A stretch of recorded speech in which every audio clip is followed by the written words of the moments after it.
balanced and periodic and loose sentences. This lecture is part of the series on writing strong paragraphs. We've covered word choice and register, and I had said that you should generally choose words that are descriptive and memorable. As you're writing, choose the register that you think is suitable to your audience, and for academic writing, that's going to be formal. I showed you short sentences and how to place them in paragraphs for effect. In this lecture, I'm going to show you examples of balanced and periodic and loose sentences to give you some options for writing more formally, but with some flair. Let's start with one of my favorite pictures. This is a train that came through the second-story stopping point in Paris in about 1890, and it's a real photo. So here goes. The train not only came roaring through the window, but also crashed on the sidewalk. So that's a balanced sentence. It has correlative conjunctions, not only, but also. And correlative means correlated, joining balanced words, phrases, or clauses. And those listed below are either or, neither nor, not only but also, both and, such that, whether or, as many as, and no sooner than. Here's another one. Either this train is the famously magical Hogwarts Express, or it is the ordinary historical steam train, the Flying Scotsman. And our correlative conjunctions here are either or. Here's another way to do a balanced sentence. Same train. The train swept through the station, smashed through the window, and crashed through the sidewalk. And the balance is created by the repeated word through, and it's also created by the three past tense verbs, which I have in yellow there: swept, smashed, and crashed. Another balanced sentence, this again with the Flying Scotsman. The train tilted around the curve, sounded a warning horn, and sent off a jet of smoke. And so that's a kind of parallel structure. In the verbs, each of them is in the past tense, and there are three. Sets of threes are a common structure in English, and you use them when you want to sound organized and orderly. Here's another example using correlative conjunctions.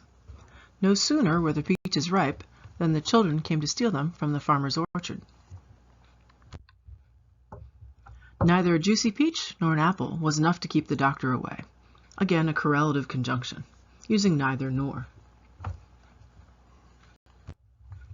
Here's another example, a set of three.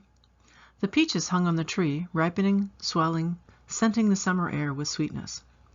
Now, this is a bit fancy. It's three gerundives, which are verbs used as adjectives to describe a noun, and they're modifying the noun peaches. I chose not to include an and between swelling and scenting in order to tighten the feel of the sentence. And it's that set of three, more or less at the center of the composition, that makes this a balanced composition. Here's another one. When the wind swept through the orchard, the apples came tumbling to the ground, striking the tent, rousing the sleepers, and raising unexpected bruises. It's a bit silly maybe, but similarly fancy. It's three gerundives, verbs used as adjectives to describe a noun, modifying the noun apples. This set of three ings, striking, rousing, and raising, branches out to the right at the end of the sentence, and a set of three also makes this a balanced composition. There are a number of ways to achieve a balance. So can you actually do this with formal writing for school topics? Yes, you can. Let's take a look. Rural schools expel more students, see more families struggle, and achieve less overall than their suburban counterparts. And we can see expel, see, and achieve as the three verbs that are balancing that sentence. Rural schools expel more students, see more families struggle, and achieve less overall than their suburban counterparts. Children in PBS framework schools achieve self-discipline, retain what they learn, and thrive socially. And in both cases, we've used three sets of verbs to make a kind of balanced composition in this sentence. Let's take a look at two correlative conjunctions. Not only do Tier 1 and Tier 2 supports make for better academic outcomes for students, but also they help families develop structure at home. And we have a not only, but also, and that makes a correlative conjunction. And the last one, both students and families appreciate the structure of PBIS. So that's a very short balance. That's a correlative conjunction with both and. But it still works to make a kind of formal feel and a balanced feel. So I've given you 4 examples of different ways to write balanced sentences that make your writing sound a little bit more formal and a little bit more organized. Now here's another structure that works pretty well for a little bit more dramatic purposes. So I'm going to give you 4 examples here. Across the bridge and over the ravine, puffing smoke and carrying carriages full of trunks, owls, toads, cats, and young witches and wizards, came the Hogwarts Express. And it's periodic because the main idea of the sentence is at the very end. And we have came as our verb and the Hogwarts Express as the noun. You could say the Hogwarts Express came carrying da-da-da-da-da-da, right? But that's a little less dramatic. You don't have to wait until the end to get the main idea. So once again, across the bridge and over the ravine, puffing smoke and carrying carriages full of trunks, owls, toads, cats, and young witches and wizards, came the Hogwarts Express. That's a fancier way, a more interesting way of expressing an idea. Here's another one. With a horrible screech and a huge bang, the train crashed. Again, we have our subject and our verb at the end, and that helps us to get a sense of suspense before we know what happened. And this is a really short periodic one, but only one person died. Well, the key idea is died comes at the end. In fact, that's actually true about that picture. There is only one person who died, and she was in fact walking on the sidewalk. Okay, one more example. Dangling precariously from the railroad bridge, caught by a buckled handle, was the lost purse. And there we've made the grammar mirror the sense of discovery and sort of danger, right? Because we have dangling, caught, then was the lost purse. And that's a nice, somewhat poetic way of describing a particular problem of a purse being maybe dropped out the window of the train and caught on the railroad bridge below. Okay. All right, let's go on. Here's another example of some of this stuff. We'll take our peaches and apples again. Falling, rolling, bumping, and tumbling down the stairs came a basket full of apples and peaches. And we like starting out with the falling, rolling, bumping, and tumbling down the stairs came a basket full of apples and peaches. That gives you the sense of the action before you know exactly what is falling down the stairs. Okay, here's another one. In all of my years of eating peaches and apples, and for that matter, every other kind of fruit, never have I ever experienced the sweetness of these beauties. And so, again, we have the main idea at the end. Kind of have to wait for it to understand the meaning of the sentence. And here's another one. The place that is unequivocally the best place to buy a fruit salad is Wegmans. So we have an equative sentence. The place that is unequivocally the best to buy fruit salad is our noun. Is the verb, and Wegmans is the equative. That's the noun on the other side of is. So this is that is the structure of this sentence. And you have to kind of wait to the end to know what is the place, right? So the place that is unequivocally the best place to buy a fruit salad is Wegmans. Well, I don't know if that's true or not, but anyway, that's another variation of a periodic sentence where you use an is and you have a kind of a long front end and then a short answer to the question, so to speak. All right, here's some other examples that you could use for formal writing about a formal topic. After many reactive failures, a novel proactive approach has been developed, PBIS. All right, now that's using a colon with an kind of a descriptor. That also works as a periodic because the main idea comes at the end. Here's another one like that. The least favorable outcome is the most common one employed, expulsion. Again, it makes the reader wait for just a second to understand what the meaning of this sentence is, and it has kind of a little bit more power because you do have to wait for a second to understand the meaning of the sentence. The least favorable outcome is the most common one employed, expulsion. All right, here's one more example that kind of builds. Having expelled more than 10% of the students, fined parents for tardiness, added a police presence in the school, and raised taxes, the exhausted school board was ready for a change. So there you can see action, action, action, action, noun, verb.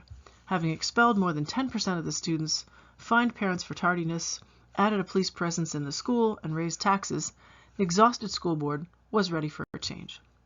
So these are good examples of ways you can use periodic sentences in formal writing. Well, here's just an extra bit of grammatical hijinks. This is something you can use if you want to create the effect of an overstuffed closet, things just kind of rolling and tumbling out over top of each other. So here's a couple of examples of that. The train came along the tracks and let out a whistle and rumbled over the bridge and sped on the way to Hogwarts. You have and, giving a sense of motion and action. Here's another one. The train was stuffed with trunks and bags, owls and toads, cats and bats, wands and hats, and most of all, young wizards and witches. Again, another nice way of pairing things and adding things onto each other to make a sense of a train full of stuff. And here's another train sentence. With a fluid turn, the train entered the station while the engineer tapped on the brakes and then slammed on the brakes and then shouted a warning just as the people on the platform screamed in horror and the train slid through the second-story arched window and crashed on the pavement below. Well, the only reason you'd write that is if you kind of want the sense of a sentence that doesn't end, almost like the train couldn't stop, right? Sometimes you want the grammar to do the kind of mirror the sense that you're trying to explain. So here again, with a fluid turn, the train entered the station while the engineer tapped on the brakes and then slammed on the brakes and then shouted a warning, just as the people on the platform screamed in horror and the train slid through the second-story arched window and crashed on the pavement below. Well, it's a little bit overwritten, but it does capture the sense of what happened there. All right, here we go. Another one. People milled about and gaped at the wreck and left for home and came back and gaped again with their friends and relations.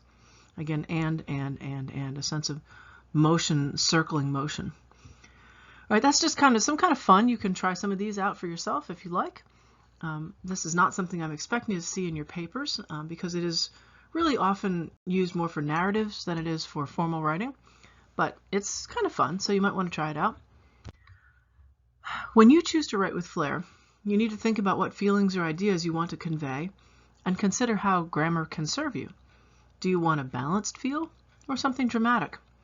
On the right-hand side, a huge cathedral, now a mosque, space might be described in a balanced way because you have all those arches and circles and pillars. A flash of lightning might be captured by a periodic sentence where you want to wait, kaboom, right? So think about what you're describing or what you're trying to convey and see if triplets will help you or see if a periodic sentence will help you. Just think about how you might want to balance or you might want to convey something that is dramatic using these sentence structures. All right, very last one. This is the opening of a short story called Tickets, Please by D.H. Lawrence. And these are my very 4 favorite train sentences. They're too long and too short. And they use prepositions and a variety of verbs to show movement. There is in the north a single-line system of tram cars which boldly leaves the country town and plunges off into the black industrial countryside, uphill and down dale, through the long, ugly villages of workmen's houses, over canals and railways, past churches perched high and nobly over the smoke and shadows, through dark, grimy, cold little marketplaces, tilting away in a rush past cinemas and shops, down to the hollow where the collieries are, then up again, past a little rural church under the ash trees, on in a bolt to the terminus, the last little ugly place of industry, the cold little town that shivers on the edge of the wild, gloomy country beyond. There the blue and creamy colored tram car seems to pause and purr with curious satisfaction. But in a few minutes, the clock on the top of the Cooperative Wholesale Society's shops gives the time. Away it starts once more on the adventure. Again there are the reckless swoops downhill, bouncing the loops. Again the chilly wait in the hilltop marketplace. Again the breathless slithering round the precipitous drop under the church. Again the patient halts at the loops, waiting for the oncoming car. So on and on for 2 long hours, till at last the city looms beyond, the fat gasworks. The narrow factories draw near. We are in the sordid streets of the great town. Once more we sidle to a standstill at our terminus, abashed by the great crimson and cream-colored city cars, but still jerky, jaunty, somewhat daredevil, pert as a blue tit out of a black colliery garden. So there you have it. That is some seriously effective grammar, taking a train all the way from one part to another part.